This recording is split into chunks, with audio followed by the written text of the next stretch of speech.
kwajya akiza abantu mu mwuzuro. Nimvuga mu mwuzuro, twebwe abantu cyangwa se umuntu agizwe n'ibice bitatu, agizwe n'umwuka, ubugingo ndetse n'umubiri usanzwe. Haleluya. Hanyuma Kristo yaraje azura umwuka wacu, kuko twebwe tukimara gukora icyaha twese dutandukanye n'Imana completely, tuba turapfuye. Hanyuma Kristo aje, ikintu cya mbere yakoze ni reconciliation, yongera kutwunga n'Imana, azura umwuka wacu. Icya kabiri, akora ku marangamutima n'imitekerereze na decision making zacu. Haleluya.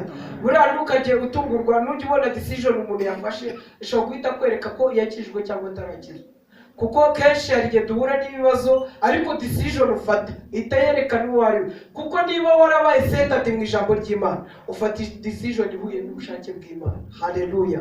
Haleluya. Niyo mpamvu kenshi ibyo tugaburira ubwonko bwacu nibyo duhinduka byo. Niyo turi gufata imyanzuro niko tugaragara nyine, kuko nicyo tugaburira ubwonko bwacu. Mbagira n'inama, murushaho gusoma ijambo ry'Imana, ubwonko bwanyu mubugaburira ijambo ry'Imana. Haleluya. Kuko niwo mutsima utera imbaraga, ntabwo tuwugereranya na kawunga, kuko kawunga urayirya mukandi kongera ugasonza, ariko ijambo ry'Imana ni ubuzima. Haleluya. Kandi ijambo ry'Imana rirakiza, ijambo ry'Imana rirabohora, ijambo ry'Imana ririhangije. Hanyuma rero icyo gice cy'ubugingo na kiya kigezeho nta gisiga gutya, ko ndabizi ko benshi n'ubu ngubu benshi bajya bagira ndavuga ngo ni depression, ugasanga umuntu abajwe n'utuntu turi aho tw'amafuti, bamwanze, ntabwo bizi. Intudi TV show. Link people with friends. Tukwiye kuba abagabo. Haleluya. Tudatererwa ngo n'imiyaga hirya no hino, utuntu tw'amafuti turi aho ngaho. Haleluya. Iyo aje kuri icyo gice rero nacyo arakizura kandi akagikomeza. Haleluya. Gikomezwa n'iki? N'ijambo ry'Imana. Haleluya. Turashimira Imana ko itadukijije ngo itureke gutyo, ahubwo ikaduha n'umuyobozi ari ryo jambo ry'Imana. Haleluya. Haleluya. Kristo kandi ubwe nawe ni ijambo. Haleluya. Yaravuze ngo ni mutsima w'ukuri, uryaho ntazongera gusonza ukundi. Haleluya. Impamvu tugisonza cyangwa se tugira n'ibindi bintu, kenshi hari ibyo usanga amariba twavumeyeho utamenya ibyo ari byo, ariko isoko nziza cyangwa se isoko nzima iri muri Kristo wenyine. Haleluya. Niyo mpamvu iyo ukebakebye ukajya hirya, nta kundi gukira kuba guhari. Gukira tukubonera muri Kristo. Haleluya. Nta handi dukirira usibye muri Kristo Yesu. Hanyuma hari ikintu nashakaga kuvugaho, reka nyivugeho bite dusoza. Igice cy'umubiri cyo, iyo umwuka wawe ari muzima, ubugingo bwawe bukaba ari buzima, ibyo byose byafekita igice cy'umubiri. Haleluya. Ko igice cy'umubiri n'uburyo wowe tuzi, ngewe Alex mbana n'isi. Niba uburyo mbana n'isi rero biragaragaza uwo ndiwe mu buryo bw'umwuka ndetse n'ubugingo. Haleluya. Uwo ndiwe mu buryo bw'umwuka n'ubugingo bizerekana neza icyo ndicyo. Haleluya. Mu mibanire y'abantu, uburyo nitwara mu bantu n'uburyo mbayeho. Kristo yavuze ngo turi umucyo, dukwiye kuba umucyo w'abandi. Nta nubwo umwijima ushobora kubana n'umucyo, reka bivuge gutyo. Turabyumvikanaho. Umucyo n'umwijima ntibibana. Either uri umucyo cyangwa se uri iki? Uri umwijima. Niyo mpamvu twebwe ko turi abana b'umucyo dukwiye kumurikira abandi. Ingeso zacu zikamurika, ibikorwa byacu bikamurika, imivugire yacu ikamurika. Haleluya. Niba rero ibyo ukora uzi ko bitamurika cyangwa se bitera abantu urujijo, nturamenya n'uwo uriwe. Haleluya. Ariko uko tugenda dusobanukirwa abo turiho, imico yacu, ingeso zacu zigenda zimurikira abandi.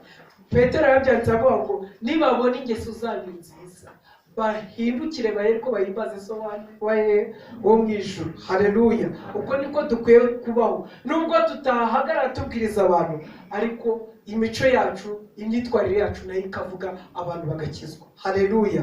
Imana ishimwe. Hanyuma rero reka mvuga kuri iki kintu gikomeye, kuko usanga abantu benshi aribo babohewe. Ari ikingiti no wa mbere, ariko turahera hano hagati yavuga ngo no kumenyesha imbohe ko zibohowe no gukingurira abari mu nzu y'imbohe. Haleluya. Ubundi umuntu wakijijwe cyangwa se umwana w'Imana ntakwiye kuba imbohe cyangwa imbata y'ikintu cyose kitari Kristo. haleluya. Muribuka ko na Pawulo ubwo yajyaga yandika yivuga, yaravuga ngo njyewe Pawulo imbohe y'umwami wacu Yesu Kristo. Umuntu wakijijwe, umwana w'Imana, ntakwiye kubaho n'ikindi kintu icyo ari cyo cyose usibye Kristo, haleluya. Rero umutego abantu benshi bagwamo ntabwo barabimenya.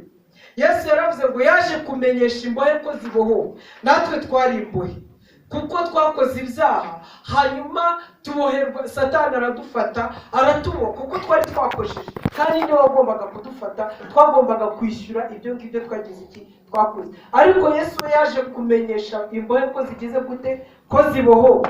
Ikindi kintu mvuga hano, ntabwo kubohorwa bivuze ko gukora ibyo twishakiye, kuko niba twarabohowe, twakuwe mu bubohe bw'umwe dushyirwa mu bundi bubohe. Dukwiye kubaho mu bubohe bw'uwadupfiriye akanatuzukira, ariwe Kristo.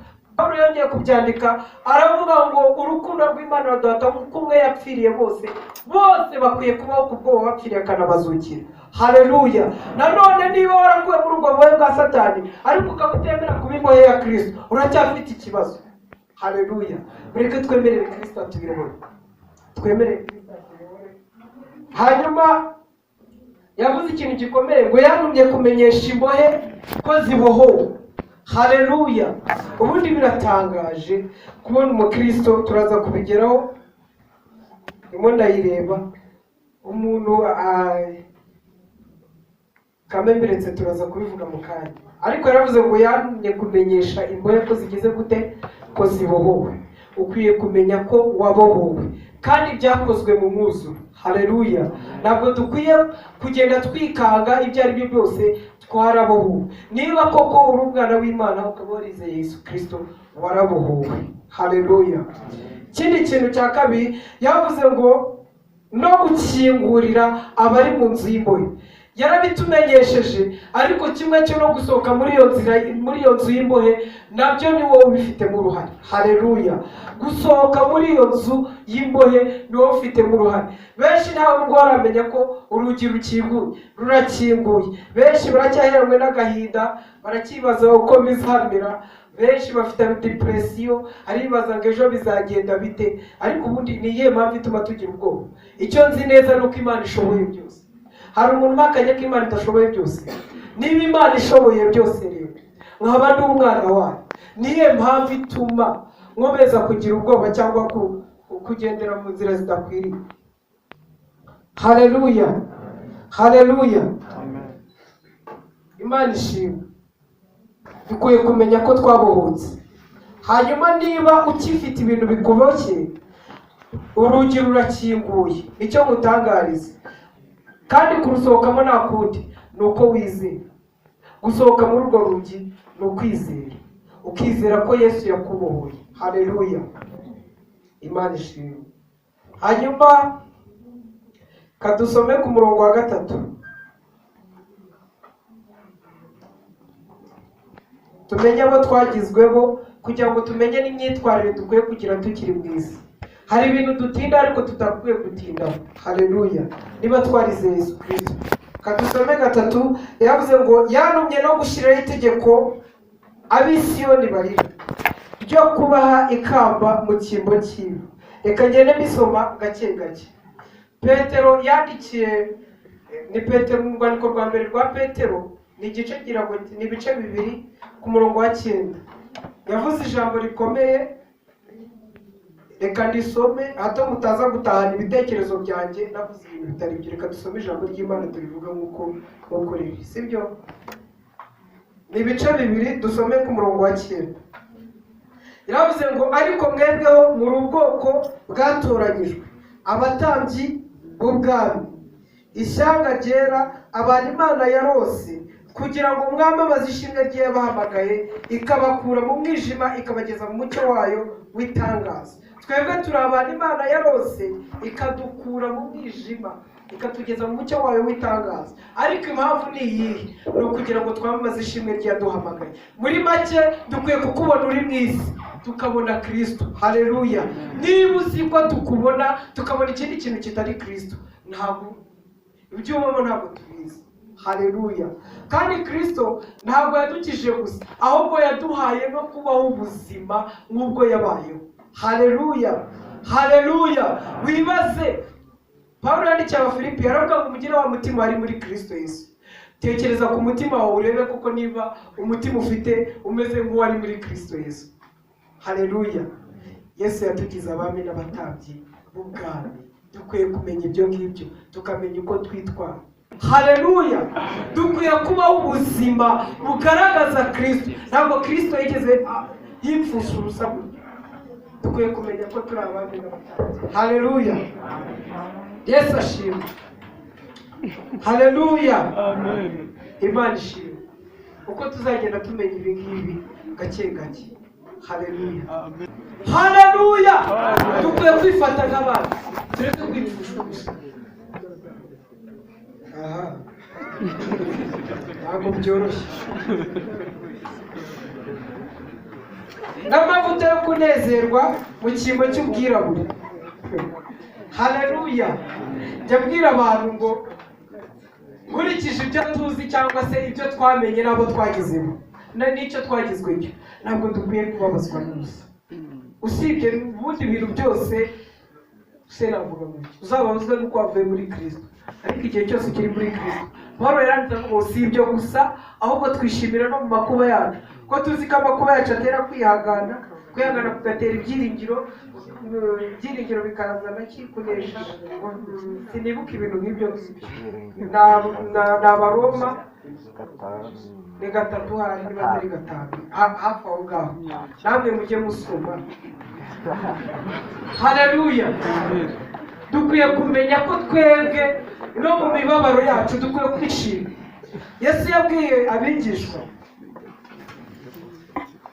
ni ibice 15 aravuga ngo nige muzabibu namwe muri amashami ngo kandi data ni nyirawo ugira gute uwuhingira. Aramanuka agera hasi aravuga ngo ibyo mbibabwiriye kugira ngo umunezero wanjye ube muri mwe wuzuye. Amen. Haleluya. Umuntu wasobanukiwe neza akamenya Kristo ntacyo ndengeje yisubiza.